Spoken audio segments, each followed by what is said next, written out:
Dear students, we will be covering the economic dimensions of aging population in this module. As we all know that the elderly population experiences the important dimension in their needs is about the financial need. As age advances, their health issues becomes an issue, major issue, and furthermore, it coins with the financial dependency will further make them to be highly vulnerable. So, one aspect which we need to know, especially when we talk about developed and developing countries and when we relate the quality of life of elderly, in the case of developed countries, the elderly population have a very fair financial support, whether it is through retirement benefit or with their own savings and also the contributions which they had earlier may be playing an important role in their financial independency. Whereas in the case of developing countries like India, the nature of aging population in their ways of living, especially the financial conditions of the elderly, is a very important where there is a need for financial independency because their dependency on family and other support systems are very, very meager, and in this process elder abuse and other aspects furthermore add in their low quality of life. We need to know that as part of the family transition, most of these societies, irrespective of the level of development, they started moving from joint to nuclear families, which ultimately have started weakening the ties among the family members, which is not advantageous for the elder population and other vulnerable groups. Furthermore, with the growth of individualization, there is a greater alienation and isolation of the elderly from their family members and from society at large. As long as they can work, they can get some financial support. The moment they become dependents and they are not able to take care of themselves and also to contribute in the workforce, then the problem arises in addressing their needs. We have to understand that in a developing country like India, nearly half of the elderly, they are fully dependent on others, while another 20% are partially also. In that sense, over 2/3 of the elderly population, they are financially dependent. As people live longer, they need more intensive and long-term care, which in turn may increase financial stress. This is another important aspect which will reflect on the quality of care by the young members of the family. If they are living for a certain low level of period, there is naturally there will be a contribution by the family and the expectation of bond and intergenerational attachments will further increases. But in the case of long-term care, there will be a lot of stress and strain that the young caregivers experience because as a higher longevity is experienced by the elderly, long-term care is important because for longer periods of care, the young members have to be ready to address their issues. And in the process, a lot of stress and strain they experience, and also it deteriorates intergenerational bonds among the family members. Though health services are available in urban areas, high cost in getting them makes it difficult to utilize them. In the case of rural areas, neither the facilities nor financial support is available, which ultimately has a major determinant for their low health status and low poor quality of life. In all that, it is to be mentioned that the health issues are very, very important, which also have a bearing on the economic aspects. And in that sense, the poorer conditions of the elderly people has to play an important role in addressing the quality of life of the elderly. Those who have a retirement benefits are only few, and they are also mostly from unorganized sector. In that sense, that an overwhelming proportion, more than 95% of the people in the workforce, they are engaged in unorganized sector. So in that sense, the elderly, as long as they can work and get the benefit of a daily wage or regular wage will benefit. But however, if their health condition deteriorates and if they are not able to contribute, they will be nowhere, especially in getting the benefit from the financial security point of view. Poverty is a major threat to the well-being of older persons. That is why the topmost priority of the needs of the elderly, and when we chalk out suitable programs and schemes, we need to see that how best their economic conditions can be addressed in the society. Specific problems of the economically dependent elderly were mainly lack of respect, loneliness, financial difficulties, and inability to find a suitable job. They also contribute individually or cumulatively in addressing the financial dependency of the elderly people. At that age, when their health conditions deteriorates and when there are no suitable opportunities and their skills also are not suitable to contribute, they will be left out, and in the process they become further marginalized, and in this way they become financial dependents, and the young members who invariably have to take care of, given the long-term care for them and also the cumulative way of addressing their health issues, become so severe that the neglect starts coming, and in this process it is a very low quality of life that the elderly in our society experience. As we have mentioned that nearly 90% of the total workforce are employed in the unorganized sector.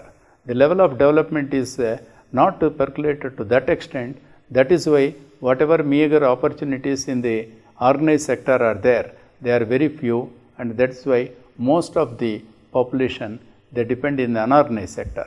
The characteristics of unorganized sector are that as long as an individual works and contribute, the person will get benefit in terms of daily wage or a regular period of time getting the financial security. However, when the person is not able to contribute, then the problem of not having any benefit from the employment also occurs. They retire without any financial security like pension and other post-retirement benefits, which all very important for old age. At that age, in the divide of all these facilities, the vulnerability increases. National Fellowship for Older Persons has rightly concluded that 1/3 of population in India above 80 years, 60 years of age group, they are below poverty line. Studies have shown that another 1/3 of the population, though they are above poverty line due to one health episode if they experience, and the expenditure which they have to incur for addressing that particular health problem will force them to come to below poverty line. In that way, we are talking about a huge large number of 2/3 of elderly population who are very poor, and in terms of absolute number it increases to a predominantly of a big huge chunk, and they are mostly in the unorganized sector, and also they will be living in slum areas and in rural and isolated areas. This all contributes in not having access to the financial resources, and in that way it also has affecting their low quality of life. Government under standardized economic security policy is covering retirement benefits, especially for those in the unorganized sector, but economic security benefits for those in the unorganized sector and old age pension for especially for the rural elderly is another important aspect that needs priority attention from the policy makers. No doubt certain old age pension schemes are coined and they are implemented, but in terms of the total volume of the pensioners and also the extent of financial benefit that they receive, the frequency in which they receive is also another dimension for understanding the effectiveness of these programs and schemes. Some of the studies have brought out the various identified distortions that exist while disbursing old age pension schemes in the country. For instance, studies showed that there are cumbersome procedures in submitting the application, inappropriate eligibility criteria used, unusual delays in processing the application, and irregular payments. It all contributes for the low frequency and also the irregularity in payments, and that is why though the payment is done once in a while, the actual benefit to the family and also to the young members may not be able to get the benefit. What are the administrative hurdles? There are several administrative hurdles in a national old age pension scheme that are implemented in various states. For instance, it has been mentioned that the hurdles like identification of proper nodal departments, district-wise distribution of targets, constitution of state and district level committees, and opening up of separate accounts, they are all found to be very important aspects that are influencing the quality and the disbursement of old age pension for the elderly. The procedural problems are those of identification of real person beneficiary and money distribution as such are also needs priority attention. In terms of the nature of those who are benefiting, it is very important that when we talk about quality of life, elderly women who are at much greater risk than older men deserve special attention in accessing and utilizing various social security schemes. Access to social security in old age is closely associated with existing gender inequalities. While this may partly be due to gender biased design of pension schemes, it is more significantly a result of women's lower labor force participation, the large number of women who are self-employed, and the fact that women often have shorter and interrupted careers due to childbearing and rearing. They all contribute for their dependency in old age, and at that point of time they become highly depending not only from the family but also from the government and other community organizations, and in that sense their vulnerability issues needs a priority attention. The risk of increasing old age poverty rates is a serious issue. Unless policy changes are made, it becomes very difficult given the high population aging that are going to come and which we are experiencing not only in a country like India but all over the world. And in that sense, it is very clearly shown that the population aging phenomena is much more serious, and also it is further accelerated in countries of most of the developing in nature like India, and that's why the elderly issues requires priority attention among those who are living in developing countries. Amidst socio-economic pressures and increased longevity, customary family-based support is very often far from sufficient and reliable, with a significant number of older persons at a greater risk of either falling into poverty or remaining below the poverty line, which implies the need for policy interventions, especially through adequate and ample social protection schemes. Study conducted by Pannu way back in 1999, in their study revealed that there is an increasing in leading householdship by the young. In many cases, besides ill treatment, the elderly parents are forced to work and do odd jobs despite their deteriorating physical condition and poor health. The elderly, both men and women, who are disabled, frail, and those who still try and work in the unorganized sector are the more vulnerable conditions, and they require priority attention. They largely include landless agriculture workers, small and marginal farmers, artisans in the informal sector, skilled laborers on daily casual or contract basis, and informal, self-employed and domestic workers. In that sense, already by virtue of they being coming to the age group of 60 plus, they become vulnerable. At the same time, if their vulnerability adds through insufficient income, inadequate health care, and also other forms of low socioeconomic conditions, they all contribute for their dependency and greatly affects their low quality of life. The change in life expectancy, social and economic opportunities are significantly altering people's expectations and desires with regard to their families. This accelerated change has generated a conflict between young and old, which is leading to modification of traditional expectations and social understanding.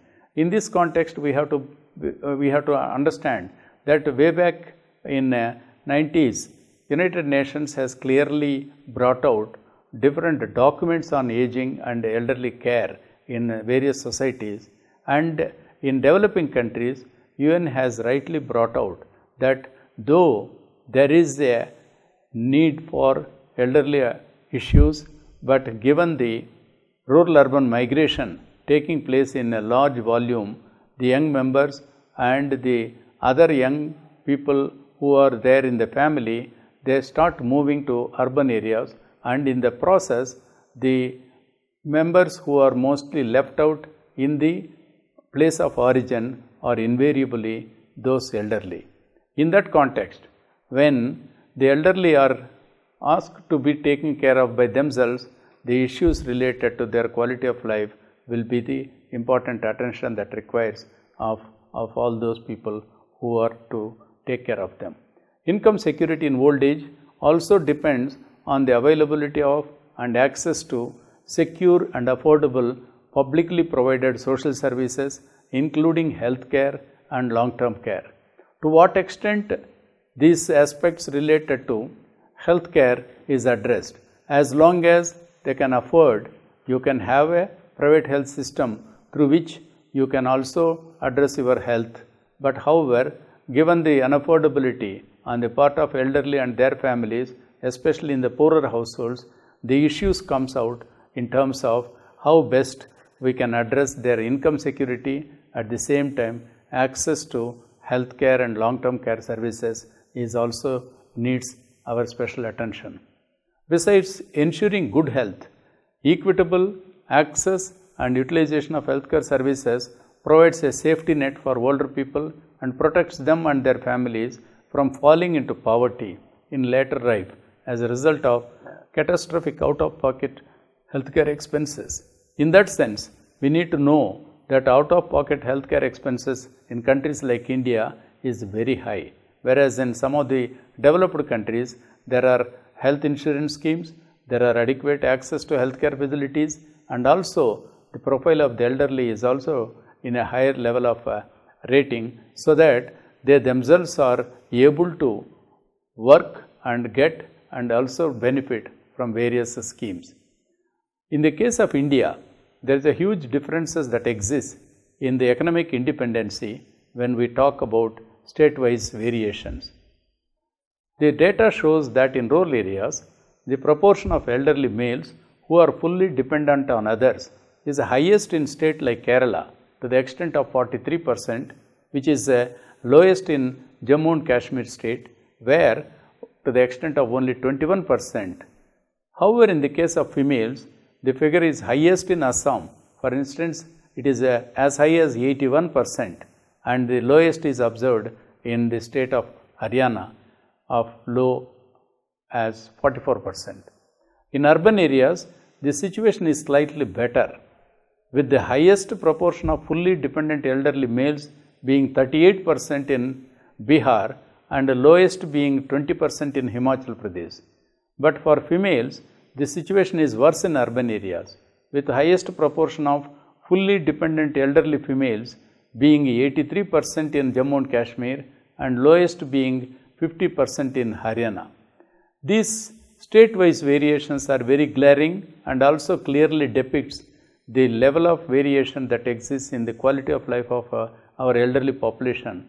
Given this diversity of quality of life of elderly and the huge variations that exist among them, it is furthermore important for us to chalk out how best we can segmentize the elderly population and also to address each specific segment of population to corresponding their needs furthermore is important for all of us. Among economically dependent elderly men in either rural or in urban part of the country, about 6 to 7% were financially supported by their spouses, almost as large as 85% by their own children, and 2% by grandchildren, and 6% by others. For elderly women, there were minor differences between the rural and urban scenario. In the case of rural areas, a percent of 16 depended on their spouse, a large volume of 75% on their children, 3% on their grandchildren, and a few 6% on others. While in urban areas, nearly 1/5 of 19% dependent on their spouses, a large volume of 71% on their children, 3% on grandchildren, and a 7% on others, including the non-relations. What clearly comes out in understanding the economic issues is that unless we work out suitable programs and schemes and address with effective policies and work it out on a target basis, we will not be able to see that the financial needs of the elderly are taken care of. In this context, we need to see that both at macro and micro efforts are required. At macro level, various governments have to play a significant role to chalk out suitable policies and programs and to address the specific needs of the elderly who are below poverty line and also having a various vulnerable situations in their life. And at the same time, we also should work it out suitable skill development programs so that they can be connected to mainstream economy and they also contribute productively. That is where we have to promote productive aging among 60 plus. In that sense, suitable skill development programs have to be worked out so that the elderly with suitable techniques in having enough skills which they can acquire, they will be more demandful and they can be observed in their employment schemes. Furthermore, there is a need for enhancing the opportunities for second income opportunities after retirement, so that at a second level of joining in various programs and schemes and various employment opportunities, if we can create, then it will become an important avenue for them to not only to contribute because they have immense experience and skills which can benefit the society and it also contribute to the economy. That is one important thing which we need. At the same time, once they contribute, it will enhance the developmental aspects in our society. Furthermore, it will also see that elder abuse can be minimized because elderly no more will be dependents and also treated as a passive receivers of care, so that such a sustainable programs will greatly benefit the young members also to respect and improve the dignity of the elderly in their own families, and also the neighborhood also will respect and greatly contributes in enhancing the quality of elderly population. Unless we work it out suitable economic measures which have not only a direct affecting the quality of life but also have an indirect role. For instance, if the economic status improves, their health status also improves because the quality of healthcare they can get it. At the same time, they can prevent disability aspects, they can also get adequate nutrition, and similarly their overall quality of life improves. That is why the financial conditions are one of the important aspects that needs address from all the stakeholders in our society. If we are to build societies that are cohesive, peaceful, equitable and secure, development will need to take account of this demographic transition where the population aging is an important phenomena that requires attention of the policy makers and program managers, so that this transition will become more positive and so that the age transition will become smooth and suitable actions will need to be addressed at both levels and to harness their contributions that older people make to development and ensure that they are not left behind. Furthermore, if we look at national policy on older persons, it clearly says that the elderly have contributed to society earlier when they were very active and they were in workforce. Now it is the time for them to get the benefit of the development and also get their adequate attention of the young members and the society at large. Unless we work it out in addressing with suitable programs and schemes, especially in economic activities, to enhance their skills and to see that they contribute regularly, it will become difficult for us to see that their quality of life can be enhanced.